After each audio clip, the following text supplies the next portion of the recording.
نے دیا جائے گا. دوسری بات جو آپ نے کی ہے, عدت میں نکاح کی ایک بہت بڑی وجہ جادوگری بھی ہوتی ہے. اچھا, یہ بات یاد رکھے, جادو میں شدت پیدا کرنے کے لیے عدت میں نکاح. اچھا میں آپ کو بتاؤں, جادو بنیادی طور پہ جادو میں دوبارہ بول رہے, جادو میں شدت پیدا کرنے کے لیے عدت میں نکاح کیا جاتا ہے, شیطان کو خوش کرنے کے لیے.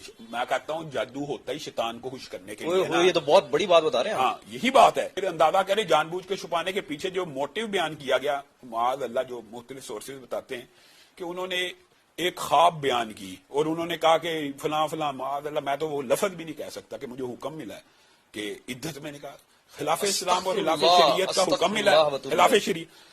حضرت عبد القادر جیلانی کے بارے میں آپ کو پتا ہے, سکہ سند کے ساتھ ایک واقعہ موجود ہے. جب ان کو آواز آئی نا, آج کے بعد عبد القادر جیلانی تیرے اوپر نمازیں بھی معاف ہے, میں تیرا رب تجھ سے مخاطب ہوں, تو انہوں نے کہا تھا لا حول ولا قوت الا باللہ, تو رب نہیں ہے تو ابلیس ہے. واہ واہ, بالکل ایسے, یہ ایمان جو مجھے نمازوں کی معافی دے رہا ہے. دوسرے لفظوں میں یہ کہہ سکتے ہیں کہ یہ زنا سے بڑا معاملہ ہو گیا, کیونکہ نکاح کو زنا کے برابر کھڑا کر دیا جا کے. میں آپ کو احسان بھائی ایک بات بتاتا ہوں. جی, خاص طور پہ میں تو وہ بات کروں گا جو اسلامک جورسپروڈنس کے اندر ہے. مفتی سعید صاحب فقہ حنفی سے تعلق رکھتے ہیں. عمران خان اور بشرا بی بی فقہ حنفی سے تعلق رکھتے ہیں. انہوں نے نکاح فقہ حنفی کے مطابق کیا ہے. فقہ حنفی میں دوران عدت نکاح کے بعد نکاح ہی نہیں ہو سکتا. اچھا, نکاح ہو ہی نہیں سکتا. حالانکہ یہ میں فقہ حنفی کی بات کر رہا ہوں صرف. آپ پوچھ لیں ان کے علماء سے فتویٰ. تو پھر کیسے ہو گیا؟ آپ یہ بات آپ بتائیں, آپ ان سے پوچھیں. فقہ حنفی کا یہ اصول ہے کہ جب حرام کا ارتکاب ہو جائے تو بعد میں وہ حلال نہیں ہوتی. مفتی سعید صاحب, علامہ شامل ظہیر صاحب کا یہ سوال اب پینڈنگ ہے, آپ اس کا جواب دیجیے گا. اچھا, اب بات یہ ہے کہ ایک فقہ کے مطابق اور اپنی فقہ کے مطابق انہوں نے مخالفت کر دی اور دوسرا نکاح کر دیا.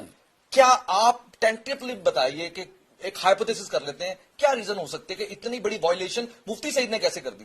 مفتی سعید میرا خیال ہے کہ شاید ان کو پھر مس گائیڈ کیا گیا ہو کہ حلال ہو گیا یا جو بھی معاملہ ہو گیا. میں اللہ معاف کرے کوئی ایسی بات, یعنی آپ کو مجھے لگ رہا ہے کہ ہائپوتھیسس بھی نہیں بن پا رہا.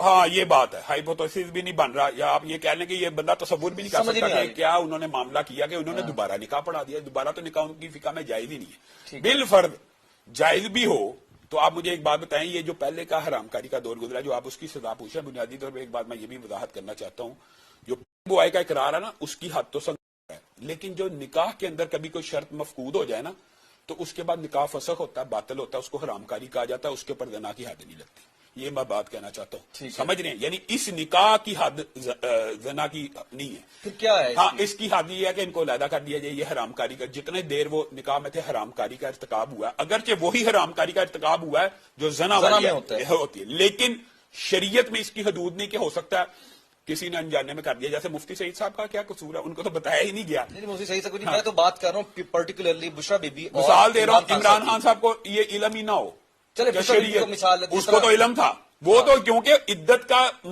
تعلق خاص طور پہ عورت کے ساتھ ہوتا ہے, عورت نے بتانا ہوتا ہے میری عدت پوری ہو گئی ہے. ایک ہوتا ہے